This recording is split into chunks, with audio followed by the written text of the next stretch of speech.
Good evening. Tonight's bedtime story is about a very well-known Bible story of David and Goliath, where King David, who was considered to be a man after God's own heart, and was most famous for defeating the giant Goliath when he was only a shepherd boy.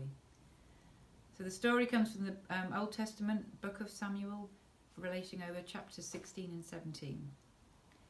Now, this Bible reading was set in the 16th century before Christ, or 16th century BC, when King Saul sinned in the eyes of God, and God became very displeased with him and commanded Samuel, his prophet, which was kind of like a religious hero, to choose another man to be king after Saul.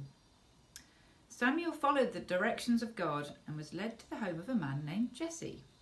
Now Jesse had 8 sons, 7 of whom were presented to Samuel.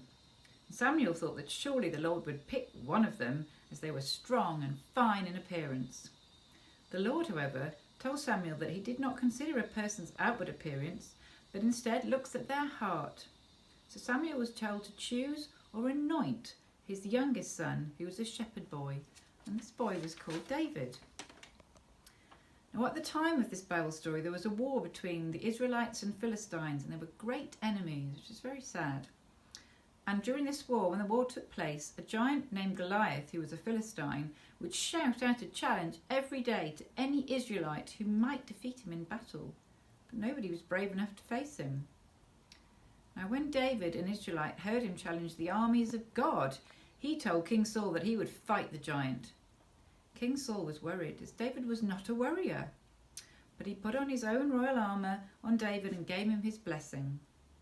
But David asked that the armour was removed, as he was not used to it. He chose instead to face the giant, dressed as a simple shepherd boy, his slingshot his only weapon.